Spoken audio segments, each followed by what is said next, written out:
അമ്മ ചോട്ടുവിനെ കാണാമല്ലോ. അവൻ പുലച്ചൊക്കെ കുളിച്ചൊരുങ്ങി കോളേജിൽ പോയി. സ്പെഷ്യൽ ക്ലാസ് ഉണ്ട് ഇത്രേ. സ്പെഷ്യൽ ക്ലാസ്സോ? ഈ രണ്ടാം ശനിയാഴ്ച ഇന്ന് ക്ലാസ് വെക്കില്ലല്ലോ. അതിന് ക്ലാസ് വെക്കാത്ത ദിവസം ക്ലാസ് വെക്കുന്നതിനാണല്ലോ സ്പെഷ്യൽ ക്ലാസ് എന്ന് പറയുക. എന്നാൽ ഈ ഫെബ്രുവരി 14 സ്പെഷ്യൽ ക്ലാസ് എന്ന് പറയുമ്പോ അമ്മയ്ക്കൊന്നും തോന്നുന്നില്ലേ? എനിക്കെന്ത് തോന്നാൻ? It's quite neutral. പിങ്കിയോടെ കാണുന്നില്ലല്ലോ. അവള് കാലത്തെ സ്കൂളിൽ പോയി. അവൾക്ക് സ്പെഷ്യൽ ക്ലാസ് ഉണ്ട് ഇത്രേ. ഇതെന്തത് എല്ലാവർക്കും ഒരുമിച്ച് സ്പെഷ്യൽ ക്ലാസ്, അതും ഫെബ്രുവരി 14 അമ്മ ഇങ്ങനെ എല്ലാരും കയറൂരി വിടണോണ്ടാ? നിങ്ങൾക്ക് ഇതൊക്കെ ഒന്ന് ചോദിച്ചൂടെ? നിനക്കിപ്പോ എന്താ വേണ്ടേ? എനിക്കിതൊന്നും അത്ര ദഹിക്കുന്നില്ല. എങ്കിൽ പഞ്ചായത്ത് ഗ്രൗണ്ട് പോയി 2 റൗണ്ട് ഓടി ദഹിച്ചോളും. അതും പറ്റില്ല, ഒരു കണ്ണാടി ബോധത്തിന് നേരെ ചാഞ്ഞ് വലിച്ചൊരു തുപ്പ്. കുഞ്ഞാവ എവിടെ? എന്നെ നോക്കണ്ട മാമ, എനിക്ക് സ്പെഷ്യൽ അങ്ങനെ പാടില്ലതാ.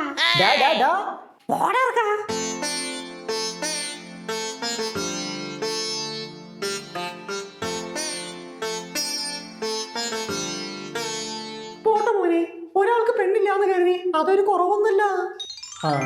യോഗ ഇല്ലാന്ന് കരുതി ആ സങ്കടം അടക്കി പിടിക്കാം, അത്രേ ഉള്ളൂ. പിന്നതൊക്കെ ഒരു കഴിവാന്നേ.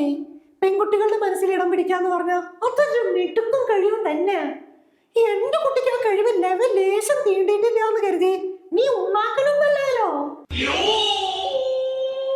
പെണ്ണില്ലാത്തവരെന്തോരും പേരുകളുണ്ട്, അവരും ജീവിക്കുന്നില്ലേ? പക്ഷെ പെണ്ണില്ലാത്തതൊരു വിഷമം തന്നെയാന്നേ. ജീവിതകാലം മുഴുവൻ അതിങ്ങനെ കല്ലച്ച് കിടക്കും. നെഞ്ചത്തൊരു മീസാങ്കല്ല് വെച്ചെന്തി.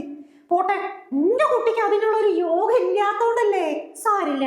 എന്റെ പൊന്നു തള്ളേ, നിങ്ങൾ 4 കുത്തുവാക്ക് പറഞ്ഞാലും വേണ്ടില്ല, സമാധാനിപ്പിക്കാൻ നിൽക്കരുത്. മോനെ